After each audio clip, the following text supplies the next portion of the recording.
คำลาว loud words vocabulary คำศัพท์พ่อแม่คู่ชีวิตลูก parents couple children พ่อแม่ parents พ่อแม่ผู้ปกครอง parents official ผู้ปกครองบิดามารดา parents formal บิดามารดาพ่อ father พ่อแม่ mother แม่คู่ชีวิต couple life partner คู่ชีวิตเมีย wife เมียภรรยา wife formal ภรรยาผัว husband ผัวสามี husband formal สามีลูก child ลูกลูกสาวลูกหญิง daughter ลูกสาวลูกหญิงลูกชาย son ลูกชายลูกหญิง biological child ลูกหญิง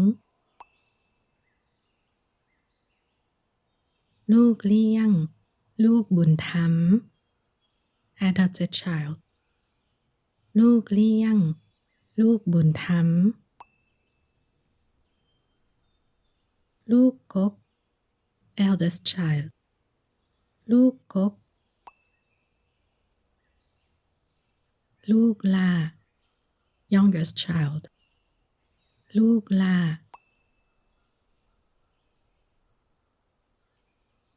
examples ตัวอย่างครอบครัวของข้อย my family พ่อแม่ของข้อยเป็นคู่ชีวิตกันได้40 ปีแล้ว my parents have been a couple for 40 years พ่อแม่ของข้อยเป็นคู่ชีวิตกันได้40 ปีแล้ว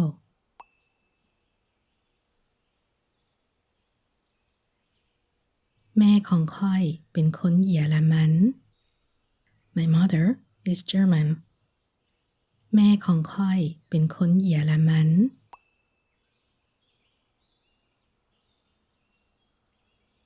และพ่อของข้อยเป็นคนลาว And my father is Laotian และพ่อของข้อยเป็นคนลาว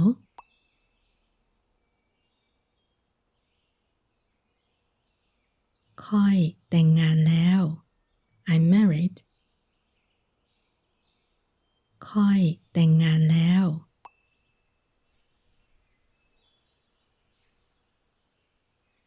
และพวกข้อยเป็นคู่ชีวิตกันได้10 ปีแล้ว And we've been together for 10 years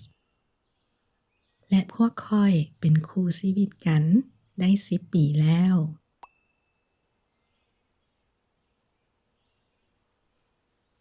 เมียของข้อยเป็นคนอิตาลี My wife is Italian เมียของข้อยเป็นคนอิตาลี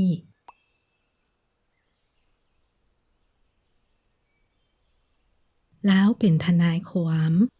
She's a lawyer แล้วเป็นทนายความ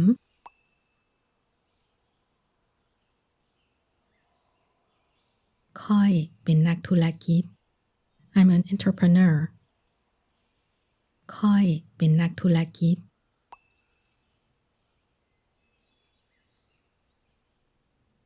พวกค่อยมีลูก2 คน We have 2 children พวกค่อยมีลูก2 คน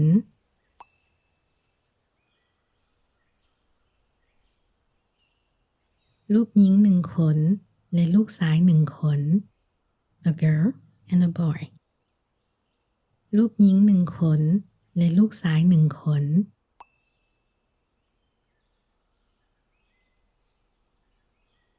ลูกสาวกกของค่อยอายุ9 ปี My eldest daughter is 9 years old ลูกสาวกกของค่อยอายุ9 ปี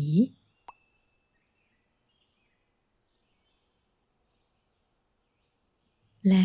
ลูกซ้ายหล่าของค่อยอายุ6 ปี and my youngest son is 6 years old และ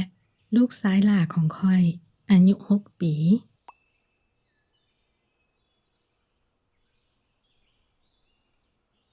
Listen again ฟังคืนอีกรอบพ่อแม่ของค่อยเป็นคู่ชีวิตกันได้40 ปีแล้วแม่ของค่อยเป็นคนเยอรมันและพ่อของค่อยเป็นคนลาวค่อยแต่งงานแล้วและพวกค่อยเป็นคู่ชีวิตกันได้10 ปีแล้วเมียของค่อยเป็นคนอิตาลีแล้วเป็นทนายความค่อยเป็นนักธุรกิจพวกค่อยมีลูก2 คนลูกหญิง1 คนและลูกชาย1 คนลูกสาวกกของค่อยอายุ9 ปีและลูกชายหล่าของค่อยอายุ6 ปี